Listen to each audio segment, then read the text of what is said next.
6 months later, Elena stood before the Academy Council in the grand amphitheater where she had once been viewed as an experimental subject. Now she faced the assembled representatives of 12 species as something far different: a graduate, a researcher, and the architect of what the Academy was calling the Adaptive Strategic Framework. Dean Zelnara, an ancient Valdorian whose crystalline form had grown complex geometric patterns over centuries of life, spoke first. "Student Vasquez, or rather Graduate Vasquez, your research proposal has generated unprecedented interest throughout the galactic academic community." Elena nodded respectfully, but her confidence was no longer the desperate determination of someone fighting to prove her worth. It was the quiet assurance of someone who had already proven it and was now focused on building something larger. "Thank you, Dean Zelnara. The research has exceeded even our most optimistic projections." Behind Elena, holographic displays showed the results of 6 months of collaborative study. Human adaptive thinking patterns had been successfully integrated with Valdorian tactical algorithms, Morgani logistical frameworks, and Zenhai environmental adaptation protocols. The resulting strategic methodologies had shown success rates 37% higher than any single species approach. "The practical applications," continued Councilmember Tekval, "a Morgani whose mechanical form had been upgraded with specialized academic interfaces, have already revolutionized our approach to crisis response scenarios. 3 actual rescue operations have been successfully completed using these hybrid methodologies." Elena smiled, remembering those missions. Real people saved using principles developed in academic exercises. It was exactly what she had hoped for when she first challenged the Academy's assumptions about human cognitive patterns. More importantly, added Councilmember Wave that shapes clouds, a Zenhai whose gaseous form cycled through colors indicating deep satisfaction. These frameworks have opened entirely new fields of study in multi-species collaborative intelligence. Dr. Morthak materialized near the council platform, his geometric form cycling through configurations that Elena now recognized as academic excitement. "Graduate Vasquez has successfully demonstrated that cognitive diversity is not a problem to be solved, but a resource to be utilized. Her work has fundamentally changed how we approach strategic education." Elena looked out at the amphitheater's audience and saw faces that had become familiar over the past months. Veltar sat in the front row, his crystalline features showing the patterns she'd learned indicated pride and respect. Whistling Wind floated nearby, their form a steady blue of deep contentment. Dozens of other students who had become collaborators rather than skeptics filled the seats. "The Academy Council," Dean Zelnara announced, "has voted unanimously to offer Graduate Vasquez a permanent position as Director of Adaptive Strategic Studies. Additionally, we are implementing immediate changes to Academy admission policies to actively recruit students from species whose cognitive patterns differ significantly from established norms." Elena felt a wave of satisfaction that had nothing to do with personal achievement. The Academy was going to become a place where difference was valued, rather than merely tolerated. "Furthermore," the dean continued, "we are establishing exchange programs with human military academies to facilitate the development of these hybrid strategic frameworks. Graduate Vasquez, we understand you have recommendations for human personnel who might participate in these programs." Elena's smile widened. "I do indeed, Dean Zelnara.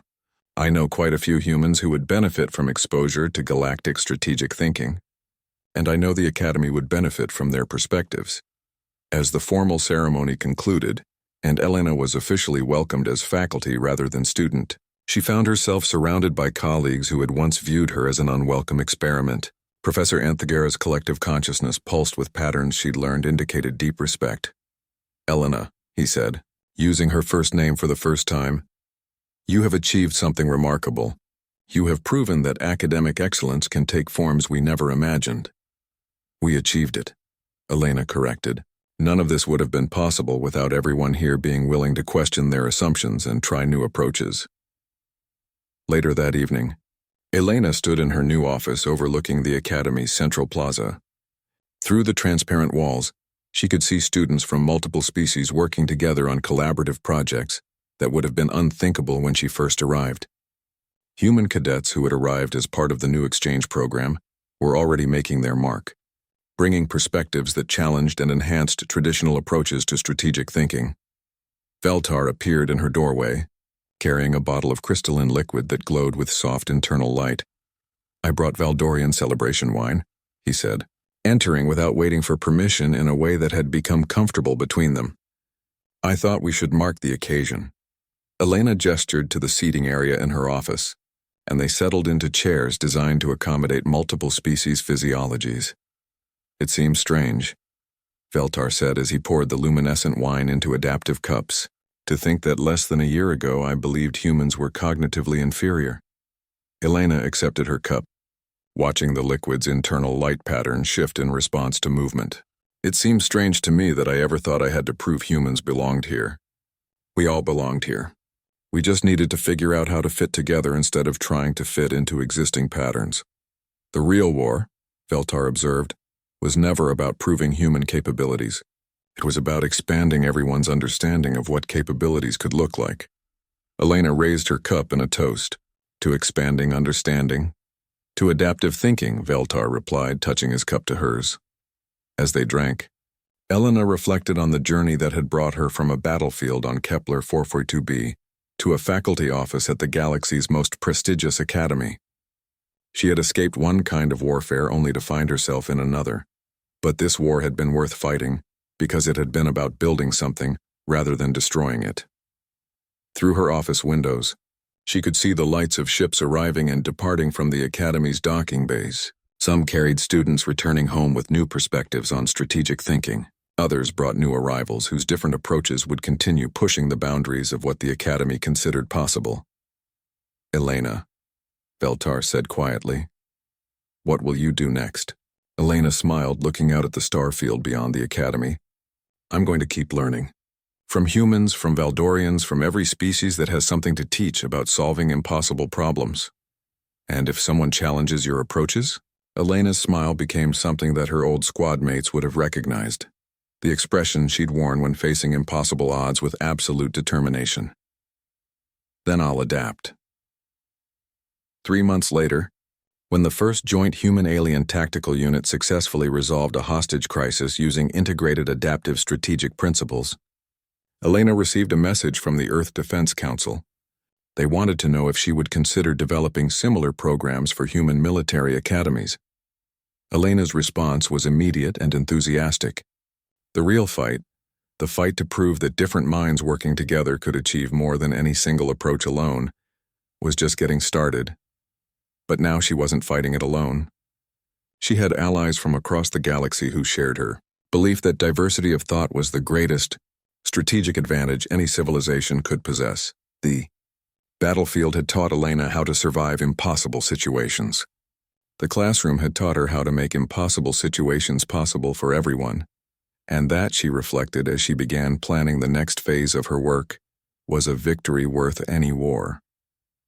Word of the simulation exercise spread through the academy faster than Elena had expected. When she entered the dining hall the next morning, conversations quieted and heads turned to follow her progress. But for the first time since her arrival, the attention didn't feel hostile. A Morgani student she'd never met before approached her table. "Student Vasquez? I am Kent 923. I wanted to inquire about your tactical methodology during yesterday's exercise." Elena looked up from her breakfast, surprised. "What about it?" "My team achieved 73% mission success using standard optimization protocols. Your team achieved 100% success using methods our computational models classified as impossible. I am curious about the decision-making framework that led to such outcomes."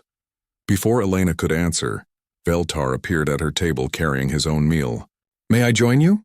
he asked, then continued without waiting for an answer. "I have been analyzing yesterday's exercise for 14 hours. I still do not understand how you predicted the automated system's response patterns." Elena gestured to the empty seats around her table. "I didn't predict them. I just assumed they would react the way any automated system reacts when you push it beyond its design parameters. But the risk calculations," Kent 0923 protested, his mechanical voice carrying undertones of confusion. "The probability of catastrophic failure was enormous. The probability of failure using conventional approaches was 100%, Elena pointed out.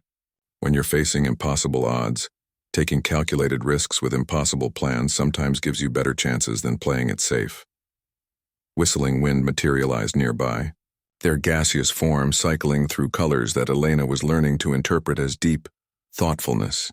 During the war, human forces often achieved tactical victories that our strategic analyses deemed impossible. We attributed this to luck or desperation, but yesterday's exercise was neither. Elena found herself surrounded by students she'd never spoken to before, all of them asking questions about her approach to the simulation. For the first time since arriving at the academy, she felt like her presence was welcomed rather than tolerated. "Student Vasquez," a new voice interrupted the growing discussion. Elena looked up to see Dr. Morthak approaching, his geometric form cycling through configurations she couldn't interpret. "I wonder if I might speak with you privately." Elena excused herself from the table and followed the professor to a quiet corner of the dining hall. "I have been reviewing the simulation data from yesterday's exercise," Dr. Morthak began, his form shifting into a complex polyhedron. "Your approach violated several fundamental principles of strategic theory." Elena felt her defenses rising. "Sir, the approach was successful." "Indeed it was. Which creates a fascinating problem for our academic frameworks." Dr. Morthak's form pulsed with what Elena was beginning to recognize as deep consideration among his species. "You see, Student Vasquez, success achieved through methods our theories classify as impossible forces us to reconsider the theories themselves." Elena blinked in surprise. This wasn't the conversation she'd been expecting. "I have spent the night reviewing literature on human cognitive patterns," the professor continued. "What we have classified as cognitive persistence disorder may actually represent a fundamentally different approach to problem solving that our current models fail to account for." "You're saying humans aren't defective?" "I am saying that calling a different methodology defective when it produces superior results is itself a logical error." Dr. Morthak's form shifted into something resembling a flower with crystalline petals. "Your species approaches problems by accepting uncertainty and adapting in real time rather than attempting to calculate optimal solutions in advance." Elena thought about the battles she'd fought, the split-second decisions that had kept her squad alive when perfect tactical analysis would have gotten them killed. "We adapt because we have to. Perfect information is a luxury most humans never have." "Precisely, and yet adaptation under uncertainty is precisely the skill set required for the scenarios you will face as academy graduates." Dr. Morthak paused, his form cycling through several configurations. "I wonder if you might be willing to participate in a research project." "What kind of research?" "I would like to document human decision-making processes during complex strategic scenarios. Not as pathology to be corrected, but as methodology to be understood." Elena considered the offer. A week ago, she would have assumed this was another attempt to prove human inferiority, but something had changed since the simulation exercise, not just in how others saw her, but in how they were starting to see her species. What would it involve? Scenario analysis with recording equipment to capture your decision-making patterns. The goal would be to develop new theoretical frameworks that incorporate human-style adaptive thinking into standard strategic doctrine. Elena realized she was being offered the chance to change how an entire galaxy viewed human capabilities. "I'll do it, but I have one condition, which is, I want other humans involved. Not as test subjects, but as equal participants in developing these new frameworks." Dr. Morthak's form went completely still for several seconds. "You want to expand the research to include multiple human perspectives?" "I want to expand it to include human expertise. If you're going to study how humans think, you should probably have humans help design the study." When Elena returned to her table, she found that the group of students had grown. Nearly 20 beings from various species were engaged in animated discussion about the previous day's exercise. "Elena," Veltar said as she sat down, "we have been debating optimal resource allocation in crisis scenarios. Kent 0923 maintains that your approach was successful but not replicable. Whistling Wind argues that the principles could be adapted for other species' capabilities. What do you think?" Elena asked. Veltar's crystalline features shifted into patterns Elena was learning to associate with uncertainty among his species. "I think I have been approaching strategic problems with assumptions that may be incomplete." A Zen High student Elena hadn't met before floated closer to the table. "I am Song of Distant Stars. I wanted to ask about the timing requirements in your approach. How did you coordinate such precise actions without advanced computational support? Elena thought about how to explain concepts that felt natural to her, but seemed revolutionary to alien minds. We didn't coordinate precise actions. We coordinated adaptive responses. Instead of calculating exactly when to do each thing, we calculated how to recognize when each thing needed to be done. But the margin for error was essentially zero. Kent 0923 protested. No, the margin for error was infinite. Every time something went wrong, we adjusted. Every time the situation changed, we changed with it. Elena looked around the table at faces that showed genuine curiosity rather than skepticism. Perfect plans assume perfect information. Adaptive plans assume information will be imperfect and prepare for that. Professor Enthgara's arrival interrupted their discussion. The collective consciousness's light patterns pulsed with what Elena was learning to recognize as intense interest among his species. Student Vasquez, I have reviewed the simulation data from yesterday's Applied Strategic Command exercise. I wonder if you might be willing to guest lecture in my strategic theory class tomorrow. Elena felt the conversations around the table stop. Guest lecture, sir? Indeed. I believe my students would benefit from understanding alternative approaches to strategic thinking, particularly approaches that achieve success through methods our current theories do not adequately explain.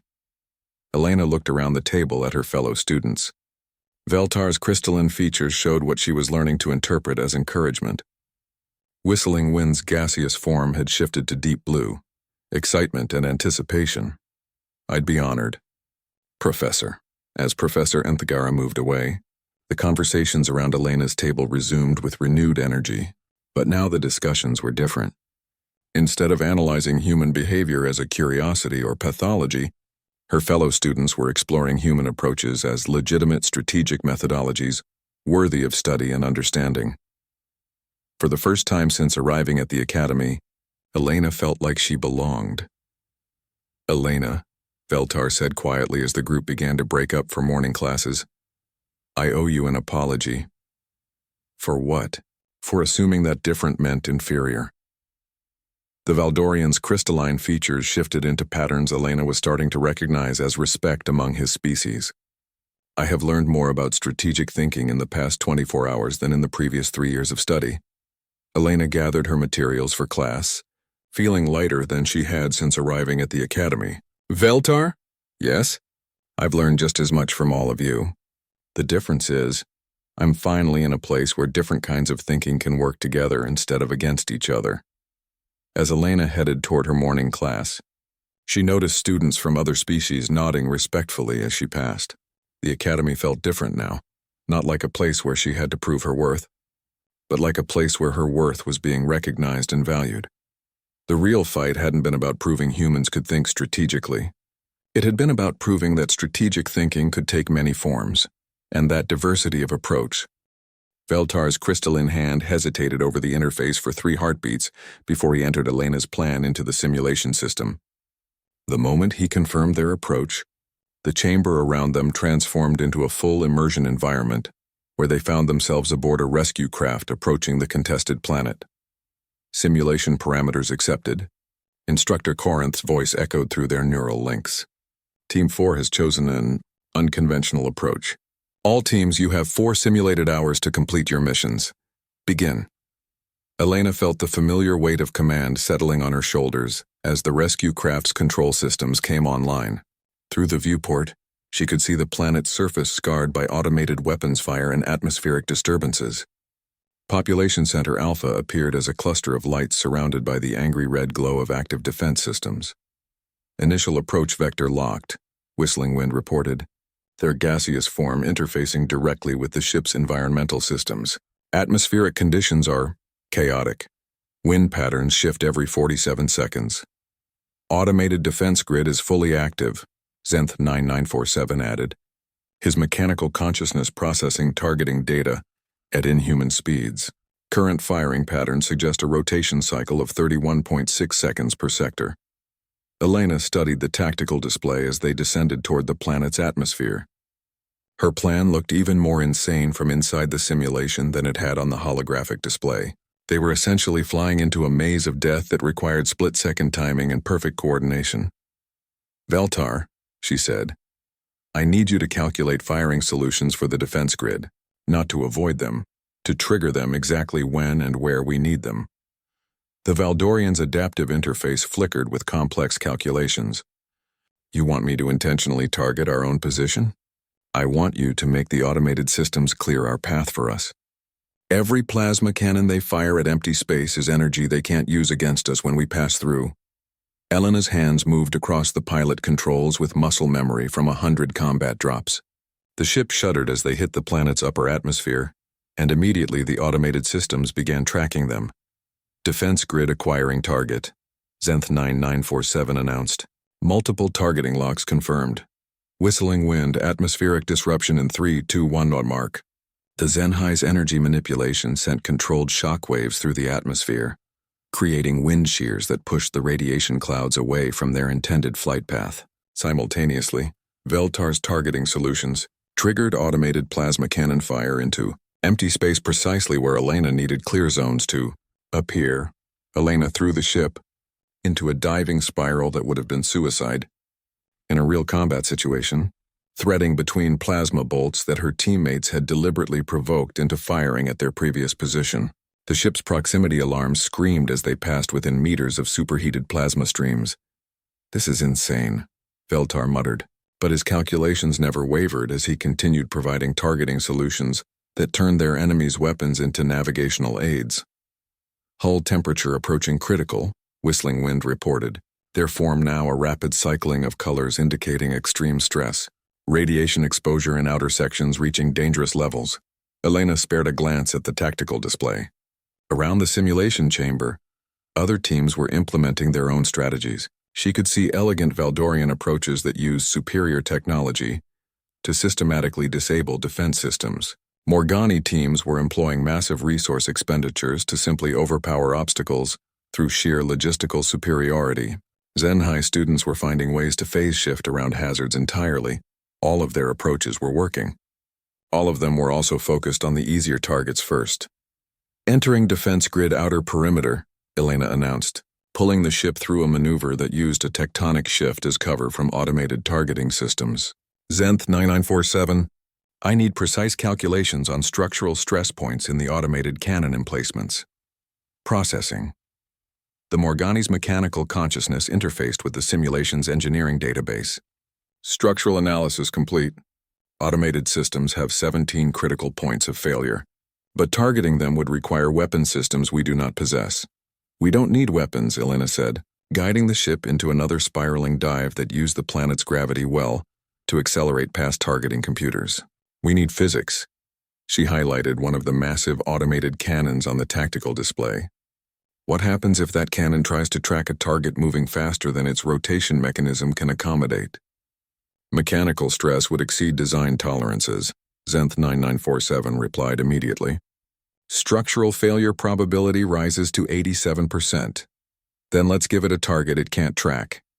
Elena pushed the ship's engines beyond safe parameters, accelerating into a trajectory that forced the automated systems to attempt tracking maneuvers their mechanical components couldn't handle. Behind them, 3 plasma cannons suffered catastrophic mechanical failures as their targeting systems tried to follow Elena's impossible flight path. Approach to Population Center Alpha now clear, Veltar reported, though his voice carried undertones Elena was learning to recognize as Valdorian amazement. Estimated arrival in 47 minutes. Through the tactical link, Elena could monitor the other team's progress. Most were still in planning phases for their approaches to the more difficult targets, having successfully extracted populations from the easier sites. Elena, Whistling Wind said, their form now a steady blue indicating curiosity. May I ask why you prioritized the most difficult rescue first?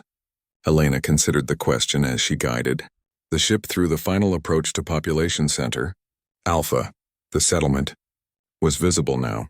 Temporary shelters and emergency installations housing 50,000 beings who had been written off as unsalvageable by every strategic analysis. Because they've been waiting the longest, she said finally. Because everyone else decided they couldn't be saved. Because leaving them for last means they'll spend the next 72 hours watching everyone else get rescued while they wait to die. But from a resource optimization standpoint, Zenth 9947 observed. This approach expends maximum effort for minimum numerical return. Elena brought the ship down in the settlement's emergency landing zone, where desperate faces of multiple species looked up at them with expressions she recognized from her own war experience. The look of people who had given up hope and suddenly found it again. Sometimes, she said, watching the rescue team stream out to begin evacuation procedures, the numerical return isn't the point. The evacuation of Population Center Alpha took 38 minutes, faster than any of the other teams had achieved for their easier targets. Elena's unconventional approach had not only worked, it had been more efficient than the traditional methods. Impossible, she heard Veltar whisper as they lifted off with the rescued civilians. The resource expenditure calculations were completely wrong. No, Elena corrected, setting course for Population Center Beta. The calculations were accurate. You just weren't calculating the right things. With the most difficult rescue completed and their systems now calibrated for the planet's hazards, the remaining evacuations proceeded with increasing efficiency. Elena's team completed all 7 population centers in 3 hours and 12 minutes, 48 minutes faster than the exercise time limit. When the simulation ended and the chamber returned to its normal configuration, Elena found herself facing 43 alien faces showing expressions she'd never seen directed at her before. Not suspicion or condescension or scientific curiosity. Respect Instructor Corinth's mandibles clicked in what Elena was learning to recognize as approval among his species. Team 4 has achieved the only complete mission success. All population centers evacuated with 0 casualties and minimal resource expenditure. Around the chamber, Elena could hear conversations beginning in multiple languages. The universal translator picked up fragments. Unprecedented approach. Tactical innovation. Impossible timing. Requirements successfully met, but it was Veltar's quiet comment. That meant the most to her. I have never seen strategic thinking like that, the Valdorian said, his crystalline features reflecting the chamber's lights in patterns Elena was starting to recognize as deep thoughtfulness. You did not attempt to impose order on chaos.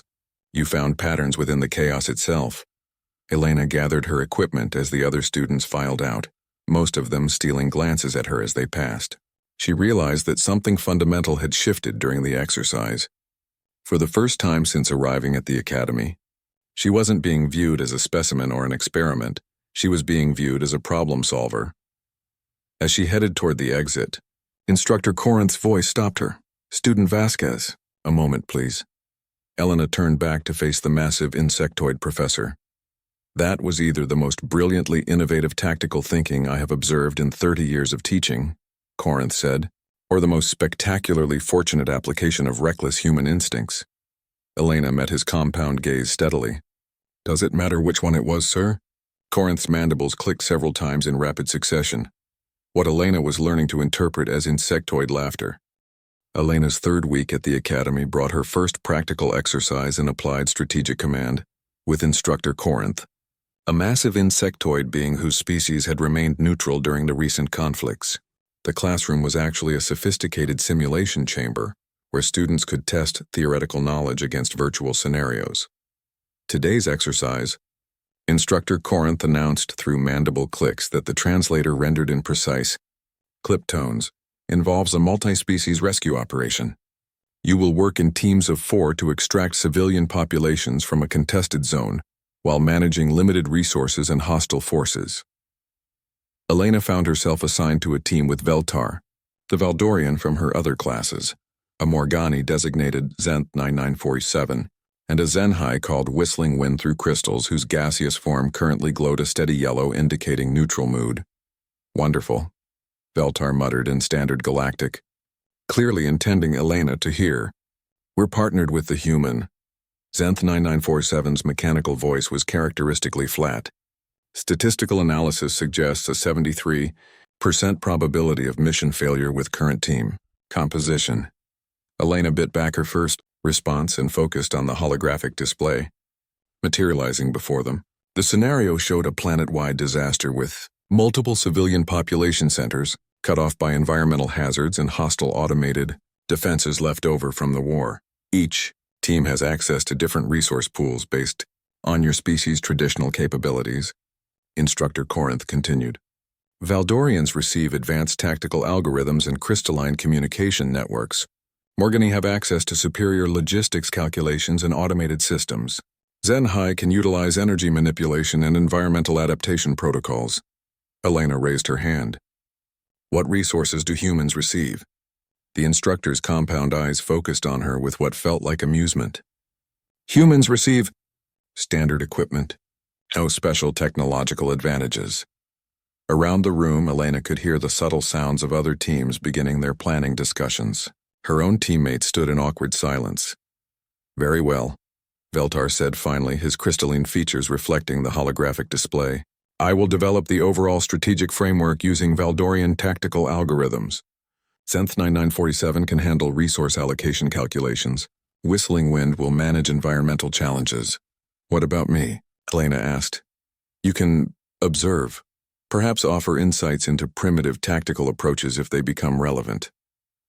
Elena stared at the scenario data streaming across the display. 7 civilian population centers, each containing between 50,000 and 200,000 beings of various species. Automated defense systems that had been set to maximum aggression during the war and never properly deactivated. Environmental hazards including radiation zones, unstable terrain, and atmospheric storms. Her teammates were already deep in their specialized tasks. Veltar's hands moved through complex holographic interfaces as he built multi-dimensional tactical models. Zenth 9947 had connected directly to the simulation's data systems and was processing logistics calculations at speeds no biological mind could match. Whistling Wind's gaseous form was shifting through different configurations as they analyzed atmospheric and environmental data. Elena watched for several minutes, noting how each team member was approaching the problem through their species' particular strengths.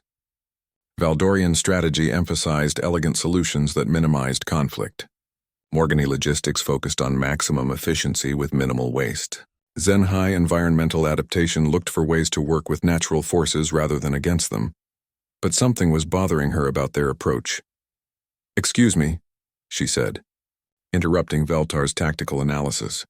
Can I see the timeline data for the civilian populations? Veltar's expression suggested mild annoyance. The timeline is irrelevant. We are developing an optimal extraction sequence that will save the maximum number of beings with minimal resource expenditure. But how long do they have? Zenth 9947's mechanical voice answered without looking up from his calculations. Population Center Alpha has approximately 72 hours before environmental hazards become lethal. Population Centers Beta through Epsilon have between 96 and 120 hours. Population Centers Zeta and Eta have indefinite sustainability. Elena studied the holographic display more carefully. So Alpha dies first, then Beta through Epsilon in sequence, but Zeta and Eta can wait indefinitely? Correct, Whistling Wind confirmed, their form shifting to green indicating satisfaction with the analysis. Logical extraction sequence prioritizes stable populations first, allowing time to develop optimal approaches for time-critical situations. Elena felt something cold settle in her stomach. You're planning to let Alpha die while you perfect your approach for the others? Veltar's crystalline features shifted into what Elena was learning to recognize as condescension. Alpha represents the highest resource cost with the lowest probability of successful extraction. Standard strategic protocol prioritizes salvageable assets. Those aren't assets, they're people. The distinction is irrelevant to optimal outcomes, Zenth 9947 stated. Emotional attachment to statistically unfavorable scenarios is a documented human cognitive bias. Elena stared at her teammates in growing disbelief. They were discussing the deaths of 50,000 beings like it was a routine calculation. What if we saved Alpha first? She asked. Impossible, Veltar replied immediately. Alpha's location requires passage through 3 separate automated defense zones and 2 unstable environmental hazards.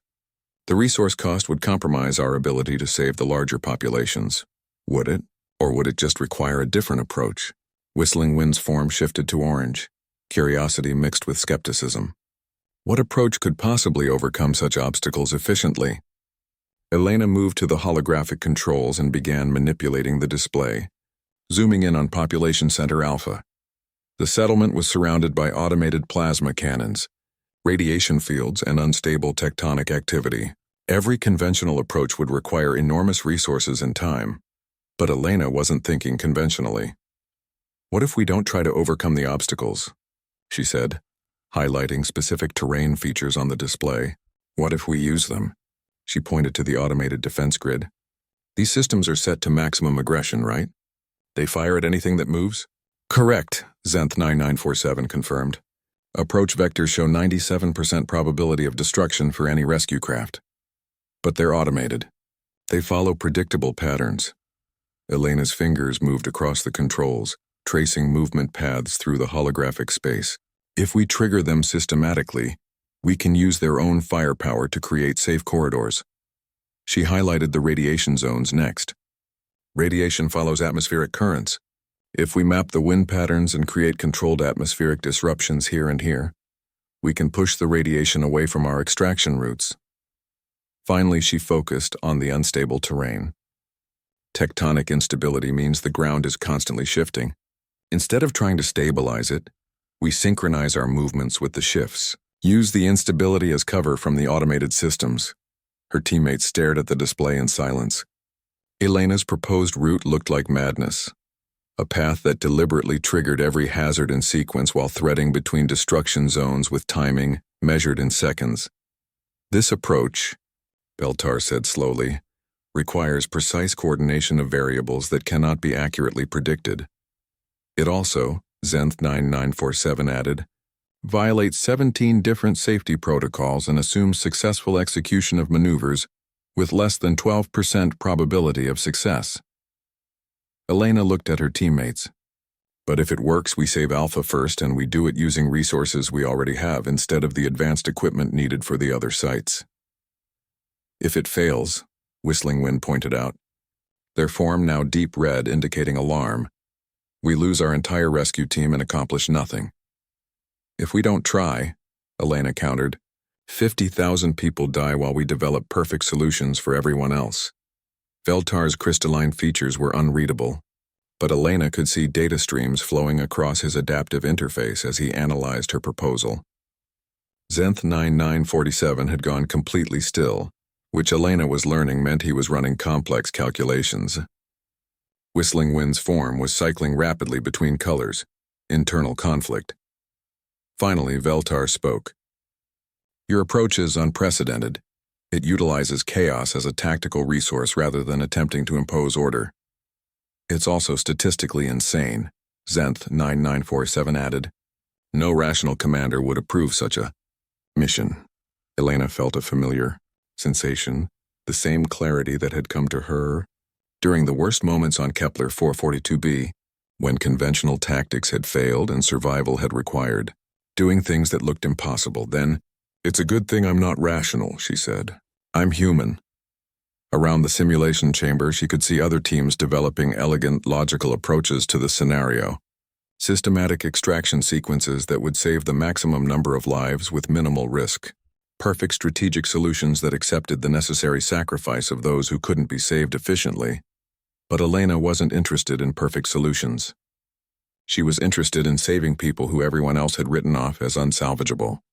Elena's second class was xenopsychology with Dr. Morthak, a being whose species she'd never encountered during the war.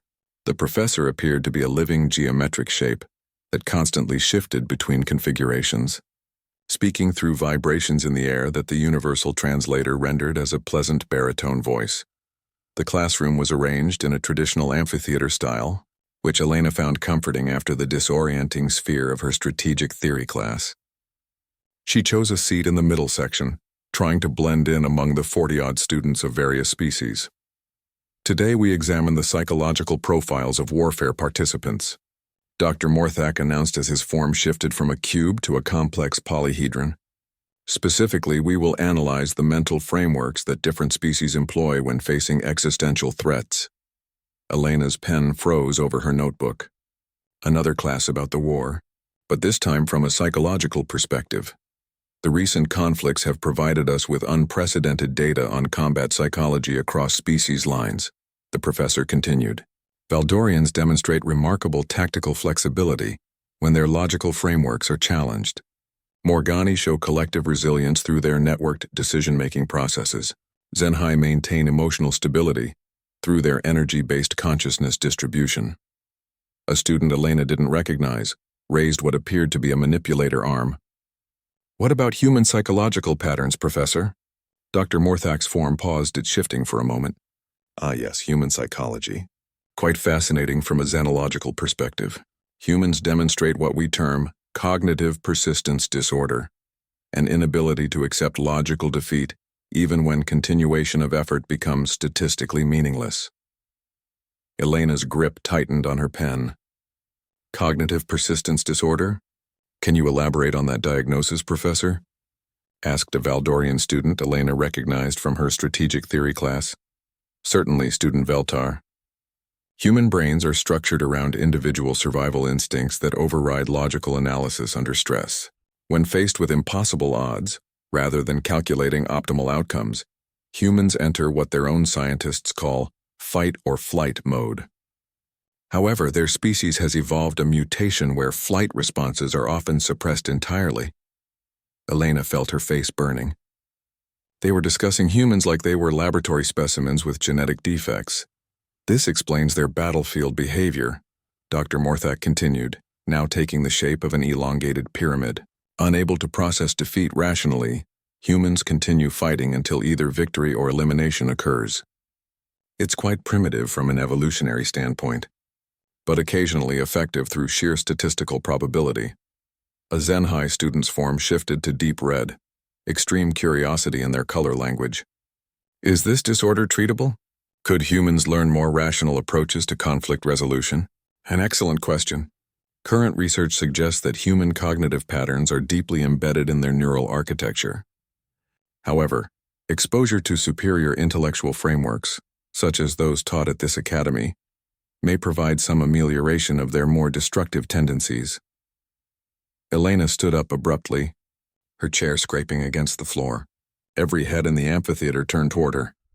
"Excuse me, Professor," she said, fighting to keep her voice level. "Are you suggesting that human psychology is fundamentally flawed?" Dr. Morthak's form shifted to what Elena was learning to recognize as an attention posture among his species. "Student Vasquez, I presume? Your presence here provides us with a unique opportunity for first-hand observation." "Observation? Indeed, you are our first human subject, student, and your responses to academic frameworks will help us understand whether human cognitive patterns can be modified through education." Elena realized with growing horror that she wasn't here as a student. She was here as a test case. The entire academy was treating her like an experiment. "Professor," she said carefully, "humans don't have a cognitive disorder. We have different priorities." "Oh? Please elaborate." Elena looked around the amphitheater at faces that showed curiosity, skepticism, and what she was beginning to recognize as scientific interest. They weren't seeing her as a person. They were seeing her as a specimen. During the Kepler campaign, my squad held position for 72 hours against overwhelming odds. According to your analysis, that was irrational behavior caused by cognitive defects. But we weren't fighting because we couldn't calculate the odds. We were fighting because evacuation transports were still lifting wounded soldiers from the landing zone. But surely a rational cost-benefit analysis would have suggested abandoning the position to preserve the majority of your force, suggested Veltar. A rational analysis might have. But rationality isn't the only valid decision-making framework. Elena's voice grew stronger as she spoke. We stayed because leaving would have meant abandoning people who trusted us to protect them. That's not a cognitive disorder. It's a moral choice. Dr. Morthak's form pulsed with what Elena was learning to interpret as deep interest. Fascinating. So you admit that human decisions are based on emotional rather than logical frameworks? I'm saying they're based on values that your logical frameworks don't account for. But values that lead to statistically suboptimal outcomes are, by definition, flawed, interjected a Morgani student. Elena turned to face the mechanical being. Suboptimal for who?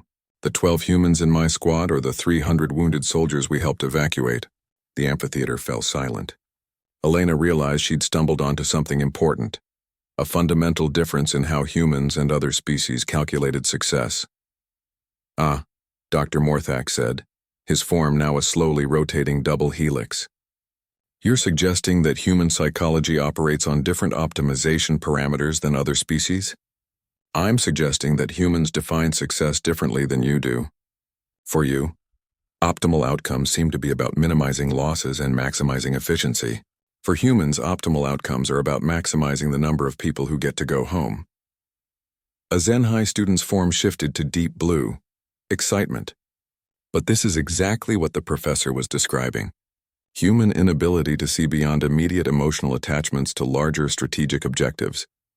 Elena felt frustration building in her chest. Those weren't emotional attachments. They were fellow soldiers, people with families and futures and the right to expect that their comrades wouldn't abandon them. Rights? Feltar's crystalline features shifted in what Elena was learning to recognize as confusion among his species. Rights are constructs created by societies to facilitate cooperation. They have no bearing on optimal strategic outcomes. Maybe that's the problem, Elena said quietly. Maybe your strategic outcomes don't account for the things that actually matter.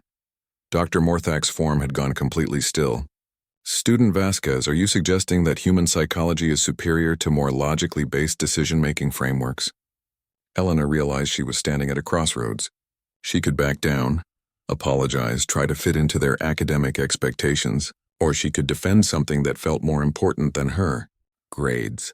I'm suggesting that any decision-making framework that treats people as statistics is missing something crucial about what makes fighting worthwhile in the first place.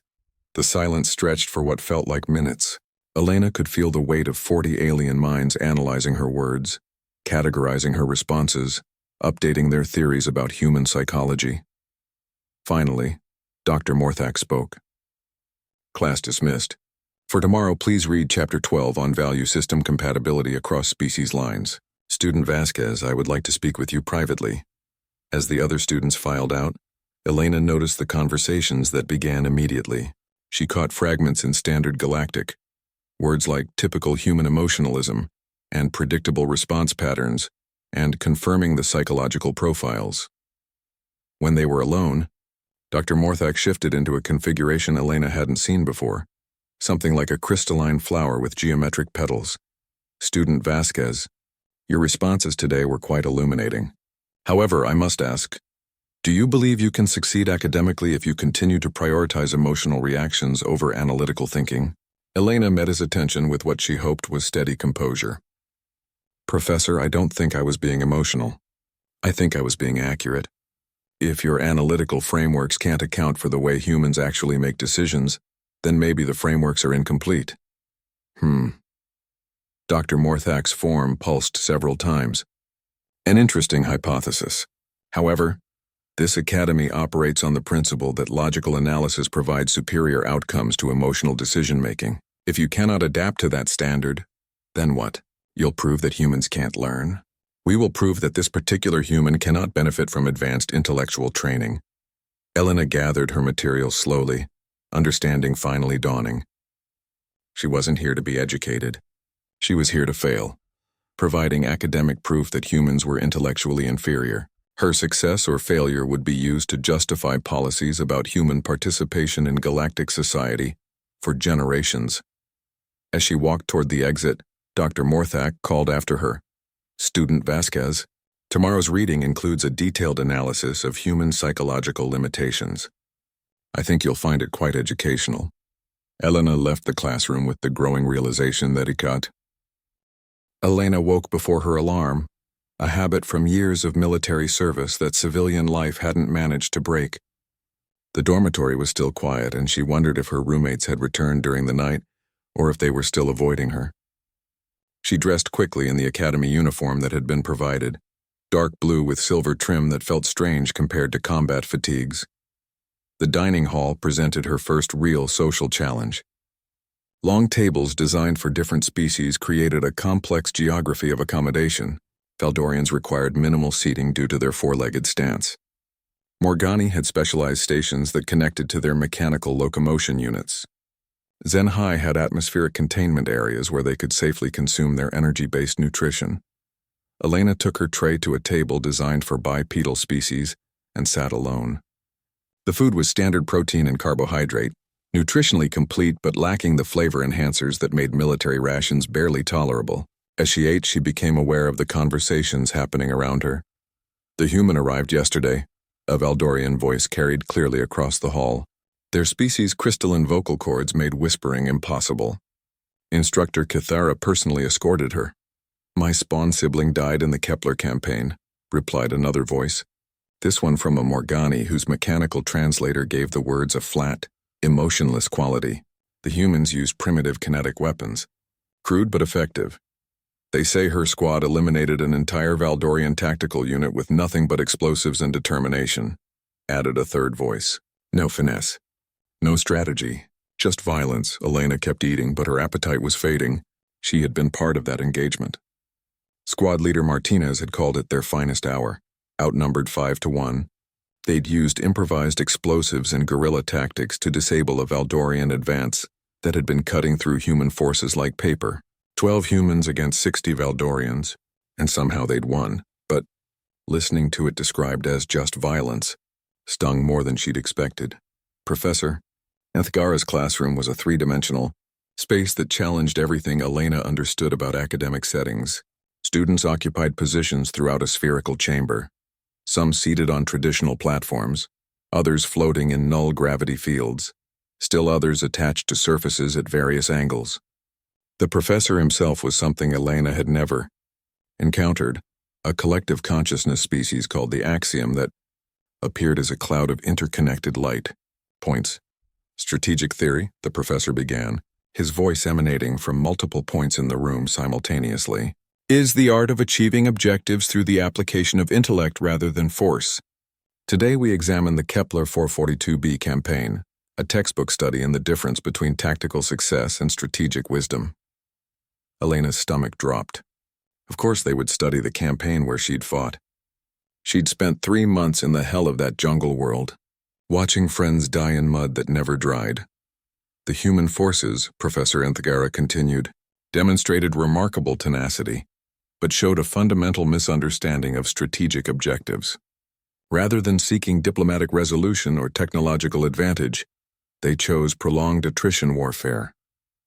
A Valdorian student near Elena spoke up. The human approach resulted in massive casualties on both sides. Surely a more elegant solution could have been found. An excellent observation, Student Veltar. Can anyone elaborate on alternative approaches? Elena watched as hands, tentacles, and mechanical appendages rose throughout the chamber. A Zenhai student's gaseous form shifted to a deep blue, indicating eagerness to speak in their species color-coded communication system. The humans could have leveraged their technological partnerships with the Earth Council to develop superior weapon systems, the Zenhai offered. Instead, they relied on primitive kinetic weapons and explosive devices. Primitive but effective, added a Morgani student. However, the resource cost was enormous. A cost-benefit analysis would have suggested withdrawal or negotiated settlement. Elena felt heat rising in her cheeks. They were discussing her war, her friends' deaths, like it was an abstract puzzle. She raised her hand. Professor Ethgara's light pattern shifted toward her. Yes, Student Vasquez, you have a perspective to offer. The entire chamber fell silent. Elena could feel every eye, sensor, and consciousness focusing on her. For a moment she was back in the jungle, with Sergeant Kim bleeding out beside her while Valdorian warriors advanced through the trees. Sometimes, she said carefully, strategic objectives change when you're actually in the field. The diplomatic solutions and technological advantages you're discussing weren't available to the people doing the fighting. But surely, Veltar interjected, proper strategic planning would have made such field adaptations unnecessary? Elena turned to face the Valdorian student. Up close, she could see the geometric patterns etched into his crystalline skin, marks of honor from his family line. On the battlefield, those same patterns had helped her identify officer-class Valdorians for targeting priority.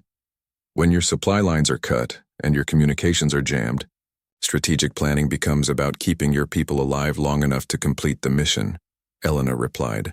The textbook solutions you're discussing assume you have resources that might not exist in reality. Professor Ethgara's lights pulsed in what Elena was learning to recognize as interest. An intriguing point. However, does this not suggest that better initial planning could have prevented such resource constraints? Or, added another Valdorian student, that human command structure lacks the sophistication to adapt to changing circumstances without resorting to violence? Elena's hands clenched beneath the desk. We adapted plenty. The Kepler campaign lasted 3 months instead of the 6 weeks your forces projected. Every day we stayed in the field was another day for reinforcements to arrive and supplies to be restored. But at what cost?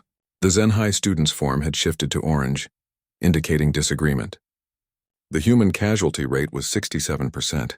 Surely intellectual approaches could have achieved the same results with less loss of life. Elena stood up, and every being in the chamber tensed slightly. She realized they were expecting her to become violent, to prove their assumptions about human nature. Instead, she spoke quietly. Those casualties weren't statistics. They were people with names and families and dreams. Sergeant Kim wanted to open a restaurant when she got home. Private Torres was saving money to pay for his sister's medical treatment. When you reduce their sacrifice to a cost-benefit analysis, you miss the point entirely. The chamber remained silent. Professor. Anthagara's lights dimmed and brightened several times before he spoke. Student Vasquez raises an important consideration: the difference between strategic theory and the reality of implementation. However, this emotional attachment to individual outcomes can cloud judgment when making larger strategic decisions. Emotional attachment? Elena's voice carried more edge than she'd intended. Those individual outcomes were what motivated us to keep fighting when every strategic analysis said we should surrender. Maybe your theories don't account for what happens when people refuse to accept defeat. A Morgani student's mechanical voice cut through the tension. The human tendency toward irrational persistence is well documented. It can lead to tactical success but strategic disaster. Elena looked around the chamber at faces that ranged from curious to hostile to condescending. None of them understood. They saw the war as an intellectual exercise, a case study in strategic theory. For them it was abstract. For her it was the defining experience of her life. Class dismissed, Professor Anthagara announced. For tomorrow, please review Chapter 7 on resource allocation in extended campaigns. Student Vasquez, please remain. As the other students filed out, Elena noticed the wide berth they gave her. Feltar paused near the exit and looked back at her with an expression she couldn't read on his crystalline features. When they were alone, Professor Anthagara's light cloud moved closer to Elena's position. Your perspective is valuable, he said, but you must understand that academic discourse requires objectivity. Personal experience can inform analysis, but it cannot replace it. Elena nodded, not trusting herself to speak without saying something that would get her expelled. The other students are not your enemies, Student Vasquez. They are attempting to understand warfare through intellectual frameworks that work for their species. Your challenge is to find ways to bridge the gap between experience and theory. Yes, sir. Tomorrow's assignment includes resource allocation scenarios from the Kepler campaign. I suggest you approach them not as memories to be defended, but as problems to be solved. Elena gathered her materials and headed for the exit. As she walked through the corridors toward her next class, she realized that the real battle wasn't going to be proving humans could think strategically. It was going to be finding a way to make alien minds understand what humans were actually capable of when everything else failed. The war had been easier. At least then she'd known who the enemy was. The transport ship's engines hummed with a frequency that reminded Elena Vasquez of artillery fire. She pressed her palm against the small viewport, watching the Galactic Academy's massive structure grow larger against the star-filled void. 3 years ago, she had been crawling through the mud on Kepler 442b, dodging plasma bolts and watching her squad mates die. Now she was about to become the first human to attend the most prestigious military academy in known space. The irony wasn't lost on her. Attention, passengers. We are approaching Docking Bay 7, the ship's AI announced in perfect standard galactic. Elena shouldered her single duffel bag. Everything she owned fit inside it. The weight felt strange compared to the 70-pound combat packs she used to carry. As the airlock hissed open, Elena stepped into a world that defied every expectation she'd built during the war. The docking bay stretched out like a small city, with beings from dozens of species moving with purpose across polished floors that reflected the artificial sunlight streaming from panels overhead. Tall, elegant Valdorians glided past on their 4 legs, their crystalline skin catching the light. Stocky Morgani rolled by on their mechanical locomotion units, their 3 eyes scanning data tablets. Ethereal Zenhai floated in environmental suits, their gaseous forms shifting colors with their emotions. Elena had seen most of these species before, but only through rifle sights or in the aftermath of battle. Seeing them in an academic setting, wearing student uniforms instead of combat armor, created a cognitive dissonance that made her stomach clench. A Valdorian approached her, his movements fluid and graceful. Unlike the warriors she'd fought, this one wore the dark blue uniform of Academy staff. His crystalline features caught the light as he spoke. Elena Vasquez, I presume. His voice carried the musical quality of his species, each word perfectly pronounced. I am Instructor Kithara. Welcome to the Galactic Academy of Strategic Sciences. Elena straightened her shoulders, falling into an automatic military posture. Thank you, sir. Kithara's expression was unreadable. Valdorian faces didn't convey emotion the way human faces did. You will find things quite different here than what you experienced during the conflict. The Academy operates under the principle of intellectual pursuit rather than physical dominance. The subtle emphasis on physical dominance wasn't lost on Elena. During the war, humans had gained a reputation for their aggressive tactics and stubborn refusal to surrender. While other species employed elegant strategies and advanced technology, humans simply kept fighting until they won, or died trying. It had earned them respect but also suspicion. I understand, sir. Do you? Kithara began walking toward the academy proper, his forelegs carrying him in a smooth rhythm. Your species is known for its direct approach to problem solving. Academic pursuits require patience, collaboration, and intellectual flexibility. Elena followed, noting how other students moved aside when they approached. Not out of respect, she realized, but out of wariness. Conversations stopped when she passed. Three-eyed Morgani stares followed her progress. She recognized the look. It was the same way prey animals watched predators. The Academy's main corridors were works of art in themselves. Flowing architecture that seemed grown rather than built curved overhead. Gravity panels allowed students to walk on walls and ceilings, creating a three-dimensional flow of traffic that would have been chaotic, if not for the inherent orderliness of the non-human species. Elena found herself constantly adjusting her depth perception as Zen High students floated past at eye level, while Morgani rolled along the ceiling 30 feet above. Your dormitory assignment. Kithara handed her a datapad as they walked. You will be sharing quarters with 3 other students in the Advanced Strategic Studies program. Elena glanced at the names on the screen. All alien, of course. She was the only human in the entire academy. The war officially ended 18 months ago, Kithara continued. But healing takes time. Many students here lost family members during the conflict. Your presence may complicate social dynamics. Are you saying I'm not welcome here, sir? Kithara stopped walking and turned to face her. The crystalline being was nearly 2 feet taller than Elena, and his alien features made it impossible to read his intentions. I am saying that academic excellence is measured differently than battlefield success. Your species proved its capability in warfare. Whether humans can adapt to intellectual challenges remains to be seen. They resumed walking, passing lecture halls where Elena could see students of various species engaged in what appeared to be intense discussions. Holographic displays showed star charts, battle simulations, and complex mathematical equations that hurt her eyes to look at. Your first class begins tomorrow at 800 Standard Time, Kithara explained as they approached a residential section of the academy. Strategic theory with Professor Enthagara. I suggest you review the preparatory materials tonight. Elena's dormitory turned out to be a curved suite with 4 sleeping areas arranged around a common study space. The design accommodated different species' needs. One area was filled with a thick methane-rich atmosphere. Another had gravitational dampeners for a species that required low G conditions. Her own space was basic but functional, designed for standard oxygen-breathing humanoids. She was alone in the suite. Either her roommates were in class or they were avoiding her. Given the reaction she'd received so far, she suspected the latter.